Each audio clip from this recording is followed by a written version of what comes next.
अगर अभी इस वक्त आपके कमरे में कोई आईना है तो उसे मत देखना, क्योंकि आज जो कहानी मैं आपको बताने वाला हूं वो एक ऐसे आईने की है जो रिफ्लेक्शन नहीं, इंसान बदल देता है। रात के ठीक 2:17 पर उस हवेली से एक चीख आई थी।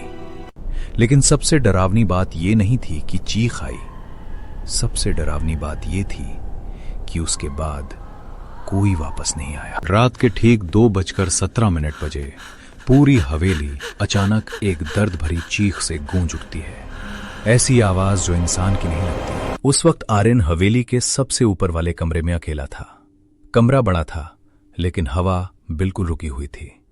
टॉर्च की रोशनी उसकी नसों की तरह कांप रही थी। हवेली के अंदर अजीब सी ठंड थी। दीवारों से निकलती ठंड उंगलियां सुन्न कर रही थीं।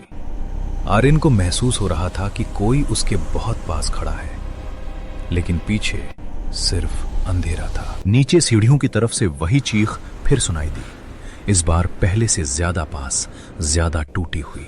आर्यन इस हवेली में 3 दिन पहले आया था। उसे यहां सिर्फ एक रात रुकना था, लेकिन पहले ही दिन उसे एहसास हो गया था कि इस जगह में समय सामान्य नहीं चलता। उसकी घड़ी बार बार 2:17 पर आकर रुक जाती थी। बैटरी नहीं थी, फिर भी समय आगे नहीं बढ़ता था। मोबाइल में नेटवर्क पूरा दिखाता था, लेकिन किसी भी नंबर पर कॉल नहीं लग रही थी। और सबसे अजीब बात, हवेली में आईने कहीं भी साफ नहीं थे। हर शीशे में हल्का सा धुंधलापन था। दूसरी रात उसने सीढ़ियों पर गीले पैरों के निशान देखे, नंगे पैरों के निशान जो ऊपर उसके कमरे तक आकर अचानक गायब हो जाते थे। चीख के बाद आर्यन अब कमरे में और नहीं रह पाया। उसने टॉर्च पकड़ी और धीरे धीरे दरवाजा खोला। हॉल से ठंडी हवा का झोंका आया जिसमें हल्की सी सड़ांध थी। वो सीढ़ियों की तरफ बढ़ा। हर कदम पर लकड़ी ऐसे चरमरा रही थी जैसे किसी और के वजन से भी दब रही हो, जैसे कोई उसके ठीक पीछे उतर रहा हो। हवेली के बीचों बीच एक बड़ा सा हॉल था। छत इतनी ऊंची कि टॉर्च की रोशनी भी पूरी नहीं पहुंच पा रही थी। फर्श पर कुछ गीला फैला हुआ था। पहले उसे लगा पानी होगा, लेकिन जैसे ही रोशनी ठीक से पड़ी उसका दिल बैठ गया। वो खून था, ताजा, गर्म, जैसे अभी अभी किसी के शरीर से निकला हो। खून की हल्की सी भाप उठ रही थी। हवा में लोहे जैसी गंध फैल गई थी। आर्यन का पेट उलटने लगा, लेकिन वो अपनी जगह से हिल नहीं पा रहा था। अचानक पूरी हवेली में सन्नाटा छा गया। न हवा, न आवाज, बस आर्यन की सांसों की आवाज और पीछे से फर्श पर किसी के बहुत हल्के कदमों की आहट। आर्यन जैसे ही पलटता है, टॉर्च की हल्की रोशनी दीवार पर पड़ती है और दीवार पर उसकी परछाई के साथ एक और परछाई दिखती है जो उसकी नहीं है। आर्यन धीरे धीरे पीछे मुड़ता है, लेकिन उसके पीछे कुछ नहीं होता। फिर अचानक उसके कंधे पर किसी के सांस लेने की आवाज।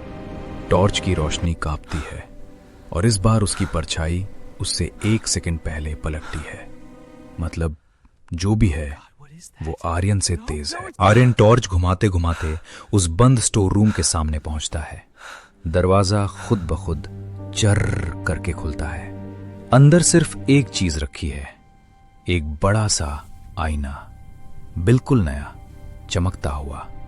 लेकिन इस बार आर्यन को उसमें अपनी परछाई दिख ही नहीं रही। आर्यन पीछे हटता है, लेकिन उसके पैर हिलते ही नहीं। ऐसा लगता है जैसे फर्श ने उसे पकड़ लिया हो। तभी उसे महसूस होता है आईने से खून की हल्की हल्की धार नीचे बह रही है और वो खून आईने के अंदर से आ रहा है। आईने के अंदर वाला आर्यन धीरे धीरे आगे बढ़ रहा था और बाहर वाला आर्यन पीछे खिंचता जा रहा था, जैसे दोनों की जगहें बदल रही हो। कमरे की हवा भारी हो गई, सांस लेना मुश्किल, जैसे सारी हवा आईने के अंदर खिंच रही हो। अचानक आर्यन को महसूस हुआ कि उसकी सांस बिल्कुल खत्म हो रही है, जैसे कमरे की सारी हवा आईने के अंदर खिंच चुकी हो और उसके साथ उसकी चेतना भी। उसकी आंखों के सामने सब धुंधला होने लगा। आवाजें दूर जाती हुई, दिल की धड़कन धीमी और भारी। आखिरी चीज जो आर्यन ने देखी वो खुद था, आईने के अंदर, और बाहर खड़ा वही खाली आंखों वाला चेहरा। अब फर्क ये था आईने के अंदर वाला डर रहा था और बाहर वाला मुस्कुरा रहा था। अगली सुबह हवेली पूरी खाली थी। न मालिक था, न कोई नौकर, न कोई स्टाफ, बस सन्नाटा। और ऐसा सन्नाटा जो आवाज से भी भारी था। पुलिस आई, पूरी हवेली छानी गई, लेकिन आर्यन कहीं नहीं मिला। कोई लाश नहीं, कोई सबूत नहीं। लेकिन आज भी उस सड़क से गुजरने वाले लोग कहते हैं कि रात के ठीक 2:17 बजे हवेली के अंदर से किसी के चीखने की आवाज आती है। एक दिन एक यूट्यूबर उसी हवेली में इन्वेस्टिगेशन करने गया। कैमरा ऑन था, लाइव रिकॉर्डिंग चल रही थी, और उसने जैसे ही उस आईने की तरफ टॉर्च घुमाई, उसे अपने पीछे कोई खड़ा दिखा। लेकिन जब वो पलटा, वहां कोई नहीं था। और जब उसने फिर आईने में देखा, वो अकेला नहीं था। वीडियो बाद में इंटरनेट पर अपलोड हो गया, लाखों लोगों ने देखा। लेकिन कुछ व्यूअर्स ने कमेंट किया कि वीडियो के आखिरी 3 सेकंड में आईने के अंदर खड़ा इंसान सीधे कैमरे की तरफ नहीं, उनकी तरफ देख रहा था। और सबसे डरावनी बात, उसका चेहरा आर्यन का था।